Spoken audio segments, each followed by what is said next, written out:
दोस्तों अब सब लोगों को पता ही होगा कि भारत में जब भी कोई बड़ा डिफेंस डेवलपमेंट होता है तो किस तरीके से वेस्टर्न मीडिया का नजर उस डेवलपमेंट के ऊपर गड़ जाता है। ऐसे में दोस्तों अगर भारत की तरफ से ऐसा कोई कदम उठाया गया हो जो कि आने वाले समय में इंडियन आर्मी के क्षमता को कई गुना बढ़ाएगा तो आप समझ सकते होंगे कि इससे वेस्टर्न मीडिया का परेशानी कितना अधिक बढ़ने वाला है। दोस्तों मैं यहाँ पे जिस परेशानी का जिक्र कर रहा हूँ असल में कुछ और नहीं बल्कि इंडियन आर्मी के द्वारा खरीदे जाने वाले एडिशनल SIG 716 असॉल्ट राइफल है और इसे लेके वेस्टर्न मीडिया हाउसेस के तरफ से लगातार चर्चा किया जा रहा है। खास करके अगर देखा जाए तो ब्रिटेन के जेंस मीडिया हाउस की तरफ से अलग अलग आर्टिकल में एडिशनल राइफल खरीदने के खबर का जिक्र किया जा रहा है और लगातार इस बात को लेकर चर्चा किया जा रहा है। ब्रिटेन के जेंस मीडिया हाउस के रिपोर्ट के मुताबिक हाल ही में ही इंडियन आर्मी के द्वारा एडिशनल 6 और 716 असॉल्ट राइफलों को खरीदने को लेकर एक मेगा ऑर्डर प्लेस किया गया है। बेसिकली ये ऑर्डर मिनिस्ट्री ऑफ डिफेंस की तरफ से इंडियन आर्मी के बिहाफ पे प्लेस किया गया है और US small arms manufacturer 6 source से इन राइफलों को खरीदने को लेकर कॉन्ट्रैक्ट के ऊपर हस्ताक्षर हो चुका है। कॉन्ट्रैक्ट के मुताबिक पहले बैच के असॉल्ट राइफलों के बाद ये एडिशनल बैच के रूप में करीब 73,6716 बाई 51 मिलीमीटर के इन असॉल्ट राइफलों को खरीदा जाएगा। आप लोगों के जानकारी के लिए बता दूं कि बेसिकली ये दूसरा बैच का हथियार है जिसे खरीदने को लेकर जो अनाउंसमेंट है वो 26 अगस्त के दिन किया गया, जबकि पहले बैच को साल 2019 के फरवरी महीने में ही खरीदा जा चुका था और पहले बैच के अंतर्गत करीब 72,400 SIG 716 राइफलों को खरीदा गया था। और दोस्तों इस ऑर्डर प्लेस करने के बाद एक प्रेस रिलीज में यह भी दावा किया गया है कि किस तरीके से ये जो असॉल्ट राइफल है ये इंडियन आर्म फोर्सेस के क्षमता को बढ़ाएगा और सोल्जर्स के जो एफिशिएंसी है उसे और इंक्रीज करेगा। इवन मीडिया रिपोर्टों में यह भी दावा किया जा रहा है कि पहले बैच के जो 72,400 असॉल्ट राइफलों को खरीदा गया था उससे काफी अधिक इंप्रेस होने के बाद ही इंडियन आर्मी के द्वारा इन एडिशनल असॉल्ट राइफलों को खरीदा जा रहा है, जबकि आर्मी के इन एडिशनल असॉल्ट राइफलों को लेकर डिफेंस एक्विजिशन काउंसिल के तरफ से दिसंबर 2023 में ही अप्रूवल दे दिया गया था और इस अप्रूवल के अंतर्गत करीब $100 मिलियन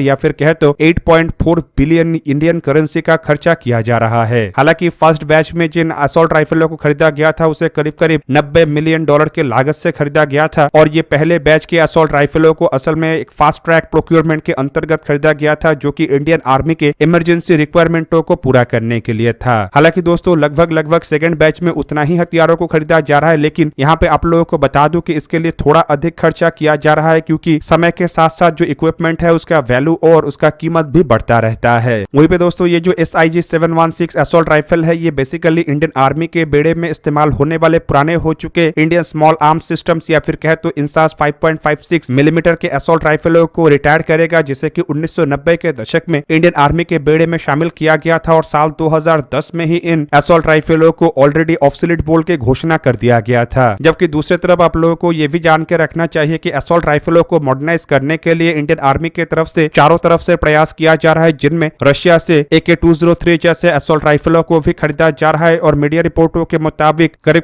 6,70,000 AK-203 असॉल्ट राइफलों को रशिया से खरीदा जा रहा है, जिनमें से 70,000 असॉल्ट राइफलों को ऑफ द शेल्फ परचेस किया गया है, मतलब डायरेक्टली रशिया से बन के इंडियन आर्मी को मिला है और इसका डिलीवरी ऑलरेडी जहां पे हो चुका है। तो वहीं पे जिन 6 लाख असॉल्ट राइफलों को भारत में निर्माण किया जाना है उसके अंतर्गत भी कुछ करीब 35 से 40,000 असॉल्ट राइफलों का डिलीवरी इंडियन आर्मी को हो चुका है और धीरे धीरे करके ही सही लेकिन इंडियन आर्मी के पुराने हो चुके हथियारों को रिप्लेस किया जा रहा है। लेकिन AK-203 असॉल्ट राइफलों के डिलीवरी में जो डिले हो रहा है खास करके रशिया यूक्रेन के लड़ाई शुरू होने के बाद इक्विपमेंटों के सप्लाई के डिले के वजह से प्रोडक्शन में जो डिले हो रहा है उसे ही दूर करने के लिए अमेरिका से ये SIG 716 असॉल्ट राइफलों को खरीदा जा रहा है। अब दोस्तों असॉल्ट राइफलों के प्रोक्योरमेंट को लेके ही वेस्टर्न मीडिया खास करके जेंस मीडिया हाउस परेशान नहीं है, बल्कि जिस तरीके से इंडियन आर्मी के द्वारा अपने MS-60 रोमियो हेलीकॉप्टरों के लिए सोना बोया का तलाश किया जा रहा है वो भी अब वेस्टर्न मीडिया हाउसेस के परेशानी का एक बहुत बड़ा कारण बना है। जेंस मीडिया हाउस के एक दूसरे आर्टिकल में दावा किया जा रहा है कि इंडिया के द्वारा एक रिक्वेस्ट जारी किया गया है जो बेसिकली 3 अलग अलग टाइप के air launch anti submarine warfare सोना बोया को हासिल करने को लेके है, जो कि इंडियन नेवी के द्वारा हाल ही में ही हासिल किया हुआ MS-60 हेलीकॉप्टरों में इस्तेमाल होगा। और दोस्तों इन हेलीकॉप्टरों को असल में अमेरिका के द्वारा डेवलप किया हुआ one of the best anti submarine warfare helicopter कहा जाता है और मीडिया रिपोर्टों के मुताबिक इंडियन नेवी के द्वारा करीब ऐसे 24 हेलीकॉप्टरों को खरीदने के लिए साल 2020 में डील के ऊपर हस्ताक्षर किया गया था और डील के अंतर्गत अब तक अमेरिका के द्वारा भारत को 6 हेलीकॉप्टरों का डिलीवरी किया जा चुका है। इवन दोस्तों इंडियन नेवी के तरफ से इस तरीके के बेहतरीन हथियारों का तलाश किया जा रहा है, इसका जानकारी असल में यूएस के स्टेट डिपार्टमेंट के तरफ से भी दिया किया गया है और यूएस के डिफेंस सिक्योरिटी कोऑपरेशन एजेंसी के तरफ से 23 अगस्त के दिन एक स्टेटमेंट जारी करते हुए बताया गया है कि न्यू दिल्ली मतलब भारत अमेरिका से AN/ASSQ-53G high altitude anti submarine warfare सोना बोया, AN/ASSQ-62F high altitude anti submarine warfare सोना बोया और AN/ASSQ-36 सोना बोया को खरीदने को लेके संभावित एक डील करेगा जो कि करीब करीब $52.8 मिलियन